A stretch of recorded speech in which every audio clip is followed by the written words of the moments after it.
Good morning class 6th। बेटा आज मैं आप लोगों को आपका वसंत का चैप्टर 15 नौकर पढ़ाने जा रही हूँ। जैसा कि हमने ये थोड़ा सा लाइव क्लास में भी पढ़ा था, मैं इसको फिर से एक्सप्लेन कर रही हूँ। गांधी जी अपने ज़्यादातर काम अपने हाथों से ही करते थे। जब वो काफ़ी बड़े बैरिस्टर थे, काफ़ी रुपए कमाते थे, तब भी वो हर रोज़ अपने हाथ से चक्की पर आटा पीसते थे, कई घंटों मेहनत करते थे। कई बार कॉलेज का कोई छात्र गांधी जी से एक बार कॉलेज का एक छात्र एक क्या कई सारे छात्र गांधी जी से मिलने आते हैं। तो फिर वो बापू से कहते हैं कि बापू क्या हम आपकी कोई सेवा कर सकते हैं। तो गांधी जी कहते हैं कि अगर आपके पास समय है तो आप ये थाली के गेहूँ बीन दीजिए। वो लड़का 1 घंटे तक गेहूँ बीनता है, उसके बाद वो परेशान होकर गांधी जी से विदा ले लेता है। गांधी जी ने कई वर्षों तक आश्रम के भंडार का यानी स्टोर का काम संभालने में भी मदद की। वे सब्जियां छीलते थे। रसोई घर में उन्हें गंदगी बिल्कुल भी पसंद नहीं थी। जब कहीं उन्हें मकड़ी के जाले दिख जाते थे तो वो अपने साथियों को काफ़ी डांटते थे उस चीज़ के लिए। वे हर रोज़ आश्रम के लोगों को अपने हाथ से भोजन परोसते थे। आश्रम में एक नियम था कि बारी बारी से सब लोगों को बर्तन धोने होते थे और अपने बर्तन स्वयं धोने होते थे, लेकिन कुछ लोग अपने बारी बारी के अनुसार भी ग्रुप बनाकर बर्तन धोते थे। एक दिन गांधी जी स्वयं ही बड़े बड़े पीतल के बर्तनों को साफ करने बैठ जाते हैं। जब तक बर्तन बिल्कुल चमक न जाएं, तब तक गांधी जी को बिल्कुल भी संतोष नहीं मिलता था। आश्रम के बाहर बने हुए कुएं से गांधी जी पानी लेकर आते थे। वे चाहते थे कि सभी अपने हिस्से का हर रोज़ का काम स्वयं करें, किसी के ऊपर निर्भर न रहें। गांधी जी में हर काम को करने की अद्भुत क्षमता और शक्ति थी। वे दूसरों से काम लेने में सख्त थे, पर वे अपने लिए दूसरों से काम लेना पसंद नहीं करते थे। गांधी जी जब गांव में घूमने जाते थे तो रात को लालटेन की रोशनी में पत्र यानी कि लेटर लिखते थे, और अगर कभी लालटेन का तेल खत्म हो जाता था तो वो चांदी में ही अपना लेटर यानी कि जो पत्र है उसको पूरा कर लेते थे, चिट्ठी पूरा कर लेते थे। अपने थके हुए साथियों को वो रात को जगाना उचित नहीं मानते थे, सही नहीं मानते थे।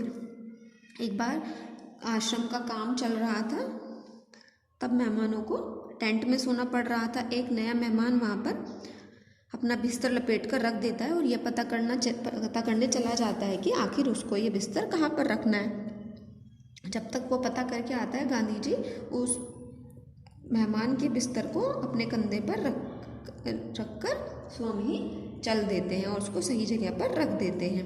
एक बार गांधी जी जब दक्षिण अफ्रीका में थे तो बोअर युद्ध के घायलों को स्ट्रेचर पर लादकर एक दिन में 25-25 मील तक लेकर जाते थे। गांधी जी इतना मेहनत करते थे।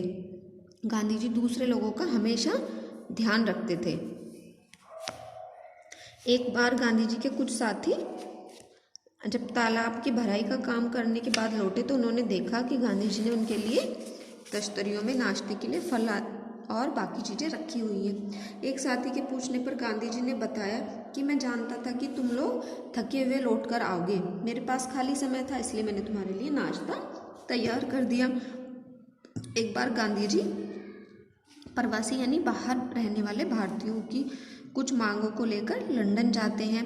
वहाँ उन्हें भारतीय छात्र खाने पर बुलाते हैं। छात्रों ने इस मौके पर गांधी जी के लिए स्वयं ही शाकाहारी यानी कि सारा वेजिटेरियन फूड जो खाना है वो तैयार करने का सोचते हैं। गांधी जी भी उन लोगों की मदद करते हैं खाना तैयार करने में। गांधी जी बच्चों से बहुत प्यार करते थे और वो अपने बच्चों का ध्यान खुद रखते थे। उन्होंने अपने बच्चों की देखभाल करने के लिए कभी किसी को नहीं रखा।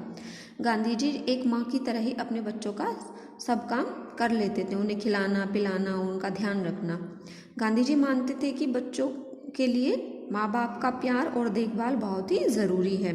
गांधी जी अपने से बड़ों का बहुत ही आदर करते थे। गांधी जी दक्षिण अफ्रीका में गोखले जी के साथ थे, उनका बिस्तर लगाते थे, उनके पैर दबाने के लिए भी हमेशा तैयार रहते थे। जब कभी आश्रम में किसी सहायक यानी कि काम करने वाले को रखने की आवश्यकता होती थी, गांधी जी हमेशा किसी गरीब व्यक्ति को रखने की कोशिश करते थे। और गांधी जी सभी काम करने वालों को नौकर नहीं मानकर अपना भाई मानते थे। एक बार कई सारे कैदियों को जेल में गांधी जी की सेवा के लिए रखा गया। उनमें से एक ब्राह्मण कैदी गांधी जी के बर्तन धोते थे और कुछ जो अंग्रेज कैदी थे वो गांधी जी की चारपाई बिस्तर लगाते थे। गांधी जी एक बार इंग्लैंड में एक बड़े परिवार के यहाँ रुकते हैं और जब वहाँ से वो विदा लेते हैं तो अंग्रेज लोग, जो उस घर का मालिक था, वो जब गांधी जी विदा होते हैं तो अपने नौकरों को भी गांधी जी से मिलवाता है। और मतलब इंग्लैंड में कुछ परिवार ऐसे थे काफ़ी सारे जो कि अपने घर में काम करने वाले अपने नौकरों को भी अपने परिवार का सदस्य मानते थे। एक बार गांधी जी एक भारतीय इंसान के यहाँ, सज्जन के यहाँ जाते हैं। जब उनके यहाँ कई दिन रहते हैं तब फिर वापस जब विदा लेते हैं तो गांधी जी देखते हैं कि उस इंसान ने अपने घर के नौकरों का परिचय उनसे नहीं कराया, तो वो खुद ही उस इंसान के नौकरों को बुलाते हैं और कहते हैं कि आप लोगों को मैं अपने भाई के समान ही समझता हूँ। आप लोगों ने जो मेरी सेवा की है, हर रोज़ मेरा ध्यान रखा है, उसके बदले मैं आपको कुछ भी नहीं दे सकता हूँ, लेकिन ईश्वर आपको इसका पूरा फल देगा।